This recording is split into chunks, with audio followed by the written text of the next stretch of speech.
De manera virtual nos acompaña el abogado Marcelo Espinel, subdirector de la Fundación Ciudadanía y Desarrollo. Saludos cordiales, gracias por aceptar este diálogo, abogado. Bienvenido, buenos días.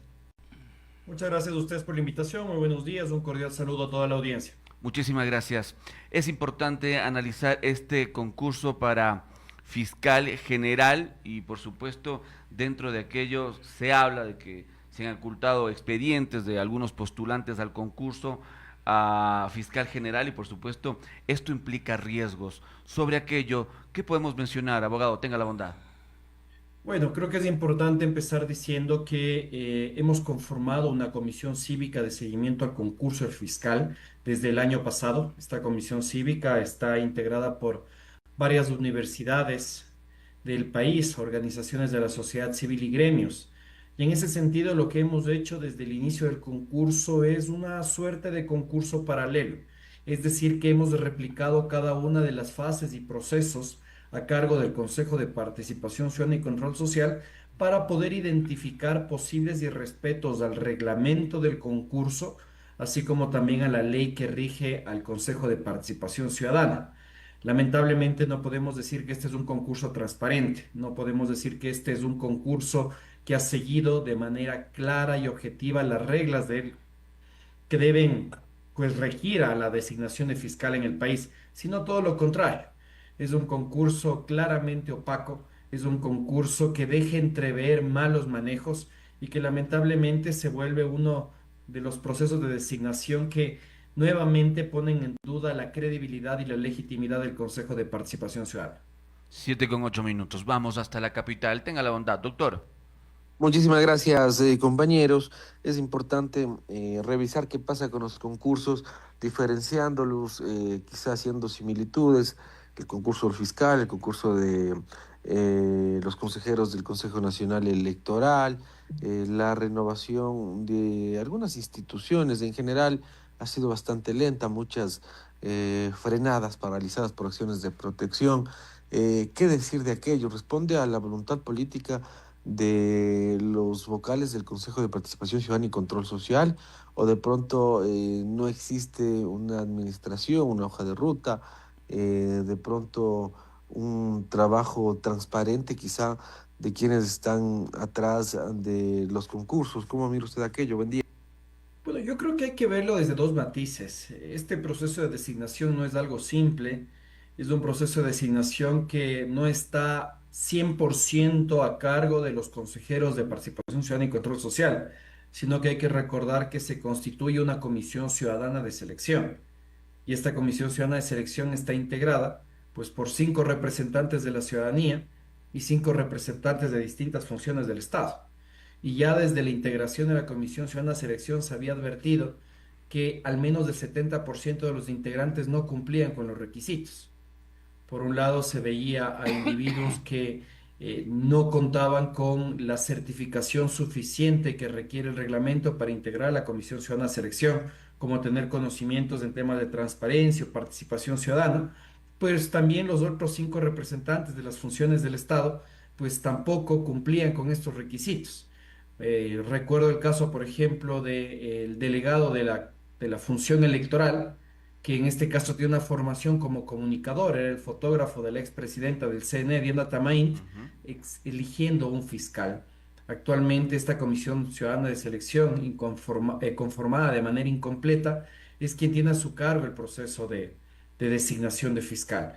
Y hemos visto dentro de esta Comisión Ciudadana de Selección, lamentablemente, el irrespeto a procesos, el admitir a postulantes que no deberían estar dentro del concurso, el retrasar cada vez más los tiempos de designación, y esto se combina con lo que probablemente usted decía, posibles cálculos políticos dentro del Pleno del Consejo de Participación Ciudadana y Control Social. En la actualidad vemos que no se avanzan con las fases, que no se aprueba un informe de calificación de méritos y que ha puesto en total incertidumbre la continuidad del concurso. 7:11, Gallito. ¿Cómo le va, abogado? Qué gusto saludarle, buenos días y bienvenido. Ahora, ¿cuál es su concepto sobre lo que está pasando en el Consejo de Participación Ciudadana? ¿Usted cree que debería desaparecer? La mayoría de ecuatorianos piensan que debería desaparecer, pero el tema sería si desaparece, ¿cuál estaría o cuál sería el organismo que designe justamente a lo que hoy por hoy realiza el Consejo de Participación Ciudadana? Permítame, le pongo un ejemplo práctico antes de hablar de manera general del tema. Hoy por hoy se tiene que designar fiscal. Mientras tanto, tenemos un fiscal encargado que es Carlos Leonardo Alarcón. En el supuesto de que se elimine el Consejo de Participación Ciudadana y Control Social, probablemente el resultado sea que Carlos Leonardo Alarcón tenga que mantenerse en el cargo y tenga que mantenerse en el cargo hasta que sea reemplazado. Y esto probablemente sería pues designado por la Asamblea Nacional su reemplazo. Y es un proceso que tomaría al menos un año más. Una Asamblea Nacional en la cual los ecuatorianos tampoco confiamos.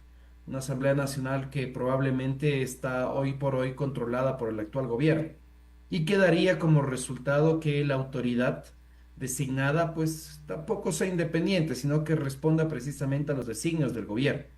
Entonces veamos cómo incluso modificando el sistema de designación se producirían dos problemas. Es, en primer lugar, el hecho de que seguiríamos con autoridades encargadas, que eso no lo hace bien al país, no es compatible con estándares democráticos.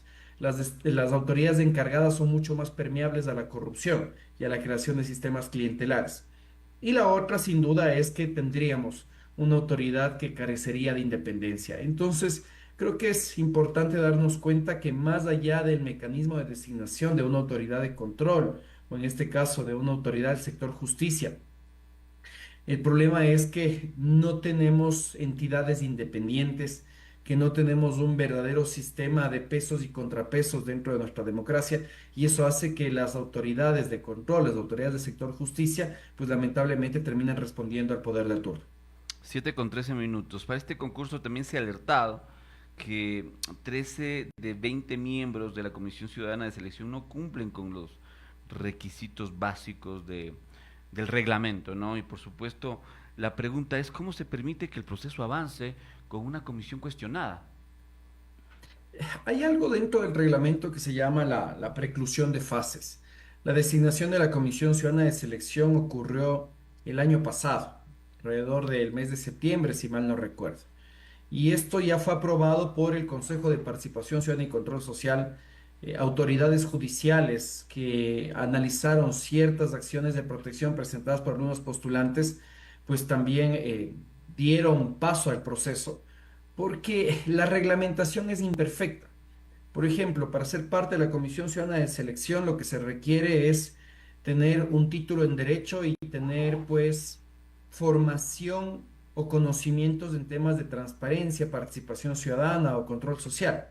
Sin embargo, el reglamento de la Comisión Ciudadana de Selección, a su conformación, no determina que sean los mejores puntuados quienes escojan fiscal, sino simplemente los que se postulen.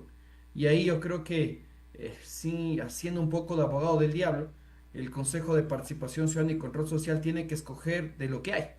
Entonces, el problema está en que si es que los individuos que pueden tener las mejores carpetas no confían en el Consejo de Participación Ciudadana y Control Social, no se van a postular para ser parte de estas comisiones que eligen autoridades. En este proceso, por ejemplo, apenas 69 individuos se postularon para ser parte de la Comisión Ciudadana de Selección. Entonces, ahí vemos un problema. El segundo, ¿cuál fue? De hecho, la mayor cantidad de incumplimiento de requisitos no era de los ciudadanos que postularon a este proceso, sino de los delegados de las funciones del Estado. Entonces veamos cómo existe una complicidad por parte de la función ejecutiva, legislativa, de transparencia y control social, etcétera, etcétera, en enviar a personas que claramente no cuentan con las credenciales suficientes para designar a la máxima autoridad de la Fiscalía. 7:15. Vamos nuevamente hasta la capital, doctor. Muchísimas gracias, compañeros.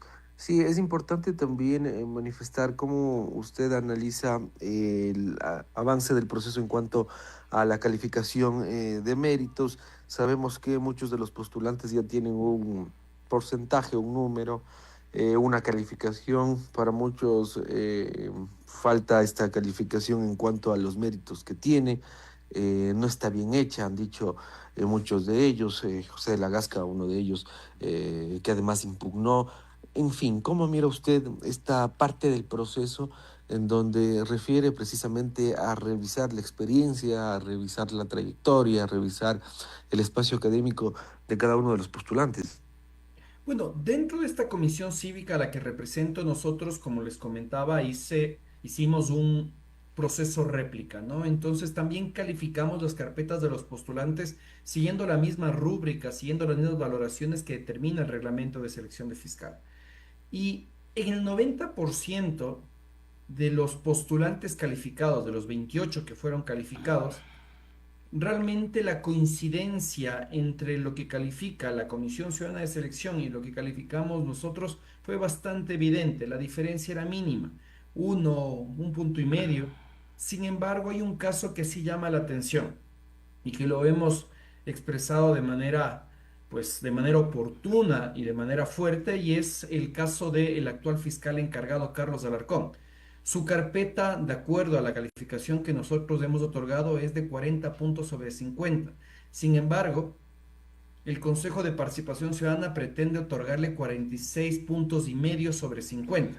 Es decir, se le está otorgando 6 puntos y medio de manera injustificada. Se está favoreciendo y se podría favorecer al actual fiscal Carlos Alarcón. Y eso llama la atención, porque podría dejar entrever cierto favoritismo a cierto postulante.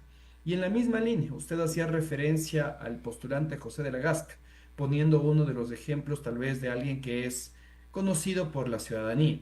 En el caso de José de la Gasca nosotros fuimos enfáticos. José de la Gasca no debería ser parte del proceso. José de la Gasca presentó una carpeta incompleta. José de la Gasca presentó un documento que no correspondía a este concurso, una declaración de intereses que era para otro proceso de selección, y esa era causal suficiente para que la Comisión Ciudadana de Selección deseche su postulación. Lamentablemente no lo hizo, sí, dejando entrever nuevamente un irrespeto al reglamento. 7:18. Ahora, doctor, coméntenos un poquito. Justamente la Fundación de Ciudadanía y Desarrollo hizo una denuncia sobre lo que sucedió en la Asamblea cuando aprobó la reforma para que Contraloría elimine la información reservada en 30 días. ¿Cómo está este tema, doctor? Bueno, llamó para nosotros mucho la atención que en diciembre del año 2024, el asambleísta Ramiro Vela presentó un proyecto de ley para sancionar el mal uso, el uso delictivo de las insignias y uniformes. ¿Qué es esto? Cuando vemos que existen delincuentes que se aprovechan de uniformes de policía, uniformes de militares para cometer delitos. Y eso creo que es correcto, está bien que se pueda sancionar esta actitud. Sin embargo, llamó mucho más la atención que el 2 de junio pasado, pocos días antes de que se apruebe esta ley de uniformes, el asambleísta Francisco Ceballos presenta una observación a este proyecto de ley para que se haga una reforma a la ley de Contraloría, en la que se le otorga a la Contraloría la facultad de eliminar información de manera definitiva en un plazo máximo de 30 días cuando se produzcan dos variables.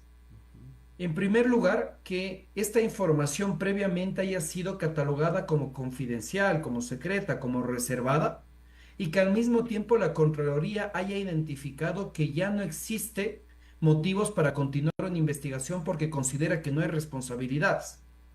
¿En dónde está el riesgo de esto? Pongamos un caso hipotético. El día de mañana la Contraloría quiere hacer una investigación sobre un posible mal uso de recursos públicos en CNT.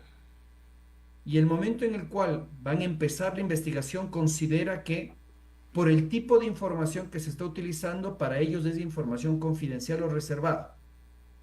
Y la misma Contraloría que determinó que esta información debería ser confidencial o reservada, determina que no hay ningún tipo de responsabilidad y que por ende es posible destruir la información.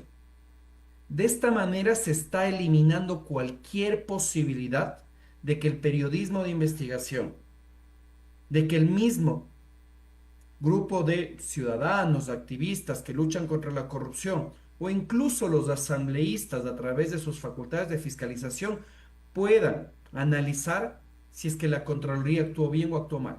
Si es que tal vez la Contraloría pretendía ocultar algo que sí acarreaba algún tipo de perjuicio al Estado. Lamentablemente esta ley fue aprobada de manera extremadamente acelerada y ahora está en manos del presidente de la República el vetar o no este proyecto de ley. Nosotros creemos que el presidente no lo va a vetar porque precisamente quien propuso esta modificación es un asambleísta de su partido. Y finalmente creo que hay que recordar algo. Esto no es algo que recién aparece. Esto ya se intentó hacer en la ley de inteligencia que actualmente se encuentra suspendida por un dictamen de la Corte Constitucional y en la ley de inteligencia, ¿qué es lo que se había colocado? Lo que se había colocado es que esta facultad de destruir información que se le otorgaba a la Contraloría era únicamente para procesos en los cuales estén involucrado gasto público en materia de seguridad o defensa. Sin embargo, con esta modificación ahora el ámbito se amplía mucho más. Ya no únicamente son procesos en los cuales esté involucrado gasto público en los sectores de seguridad y defensa, sino en cualquier sector y que la Contraloría considere que es información confidencial o reservada y que por ende podrá destruir si es que considera que no hay responsabilidad alguna o algún tipo de perjuicio al Estado. 7:22, abogado. Es decir, con esta reforma estaría afectando a la lucha contra la corrupción y de pronto también al periodismo de investigación.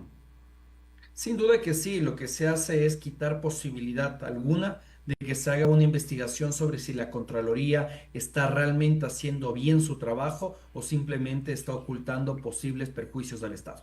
7:22. Vamos a la parte final y con ello tomamos contacto nuevamente con el doctor Jairo Gavilanes en la capital. Por ahí tenemos algún tema, no sé si de orden técnico, usted me confirmará si está con nosotros todavía el doctor desde la capital, sería importante, pero bueno, vamos avanzando en este diálogo, nos acompaña el abogado Marcelo Espinel, subdirector de Fundación Ciudadanía y Desarrollo, una entrevista bastante interesante en este tema. También quisiera consultarle, abogado, sobre el riesgo de que el próximo fiscal general termine siendo afín al gobierno de turno, que entre comillas o aparentemente es lo que se está buscando. Ese creo que es uno de los grandes problemas que estamos enfrentando en los últimos años. Y con los últimos años me refiero a los últimos 20 años o desde la vigencia de la nueva Constitución de Montecristi. Lo que se hace es siempre poner sobre la mesa si es que las autoridades de control, las autoridades del sector justicia realmente son independientes. Pero hemos visto que las autoridades responden ya sean a intereses políticos o económicos. Pero en la actualidad también, por la triste situación que atraviesa el Estado ecuatoriano, son autoridades que también podrían responder a los intereses criminales. No se debe descartar que es probable que grupos criminales estén presionando o que podrían presionar, que podrían coaccionar la actuación de los miembros de la Comisión Ciudadana de Selección. Entonces, mire cómo nos exponemos a estos tres riesgos. El próximo fiscal no sea independiente y el momento en el cual no tenemos un fiscal independiente, ya sea del gobierno de turno, de un poder económico, de un poder criminal, se dificulta la persecución de delitos, se promueve la impunidad. Y así como hace 10 años se criticaba el hecho de que un exministro del expresidente Rafael Correa sea el fiscal general de la nación, es muy probable que en la actualidad podamos encontrar nexos con los postulantes al concurso de fiscal con el actual gobierno. Estos nexos ya se habían advertido, no solo en el caso de José de la Gasca como exministro de gobierno de Daniel Noboa, sino también por las actuaciones que ha tenido el actual fiscal encargado, Carlos Alarcón, en relación al caso Anene, que vinculaba a la ex vicepresidenta Verónica Abad, por la actuación que tuvo en el caso Loma Larga, que refería a temas de minería en la región del Austro del Ecuador y la vinculación del presidente de la República, o la actuación que ha tenido en los casos, pues, referentes a Aquiles Álvarez, como el caso Goleada o el caso Triple A. Entonces, veamos cómo este tipo de casos, pues también, y la actuación que ha tenido el fiscal Carlos Alarcón nos podría hacer identificar un posible riesgo sobre una posible falta de independencia del futuro fiscal del país. 7:25. ¿Usted cree, doctor, que no está con total independencia la justicia al momento en nuestro país? Sin duda, yo creo que la justicia no es independiente y no solo es en la actualidad. Este es un problema latente del Estado ecuatoriano. Recordemos cómo un Consejo de la Judicatura, presidido hace varios años, en este caso por Gustavo Yalc, dio como resultado que más de 500 operadores de justicia sean separados de sus cargos bajo esta figura de error inexcusable. En los últimos años hemos visto cómo la judicatura, encargada en ciertos momentos, ha tenido actuaciones poco independientes del poder político o incluso ha sido infiltrada por el poder criminal, como lo veíamos en el caso Metástasis o en el caso Purga. Entonces veamos que es un problema recurrente del Estado ecuatoriano y algo en lo que hemos sido enfáticos. Si es que hace 10 años nosotros criticábamos el mal manejo del Estado ecuatoriano y las posibles vulneraciones a principios democráticos, no hay razón alguna para no criticarlos ahora. El punto es que debemos defender principios, debemos defender el Estado de Derecho y debemos defender prácticas democráticas. Y si hace 10 años estaban en riesgo, hoy por hoy también lo están. Y es necesario que levantemos la voz al respecto de este tema. 7:27, en la parte final, al cierre, tenga la bondad, doctor. Muchísimas gracias, compañeros. En relación a cómo se está desarrollando este concurso, esta designación y el seguimiento que ustedes están haciendo, ¿cómo lo calificaría? ¿Cómo lo evaluaría quizá a esta parte? ¿Qué decir de aquello? Si de pronto podemos dar un número de calificación, o en positivo o en negativo. ¿Qué decir para que la ciudadanía en general conozca de la atención que ustedes le están poniendo a este espacio importante dentro del Consejo de Participación Ciudadana y Control Social? Bueno, la calificación sin duda es negativa. Es lamentable cuando vemos que el presidente del Consejo de Participación Ciudadana, Andrés Fantoni, menciona que es un concurso transparente cuando claramente no lo es. Es un proceso que ha sido opaco y que está claramente retrasado. Creo que es necesario recordar a la ciudadanía que Diana Salazar tenía que haber sido reemplazada en abril del año 2025 y esto no sucedió así. Después del Consejo de Participación Ciudadana lo ofreció para agosto del 2025, diciembre del 2025, después fue junio del año 2026 y ahora se ha modificado el cronograma para octubre de este año. Cuidado, y el Consejo de Participación Ciudadana, tras la renuncia de uno de sus consejeros, decida no avanzar con el proceso, decida mantener al fiscal Alarcón encargado en el cargo, porque están a la espera de que el presidente de la República convoque esta consulta popular que otorgaría a la Asamblea Nacional la facultad de designación. Eso daría como resultado que el actual fiscal encargado se quede en el cargo al menos un año más y, como mencioné en minutos pasados, las autoridades encargadas no son buenas para ningún país, no son buenas para ninguna democracia. Lo que hace es pues sostener sistemas clientelares que lamentablemente son muy permeables a la corrupción. Me quedo con sus últimas palabras, abogado. Muchísimas gracias. Será hasta la próxima oportunidad. Ha sido un gusto, que tengan un excelente día. El abogado Marcelo Espinel, subdirector de la Fundación Ciudadanía y Desarrollo, nos acompañó.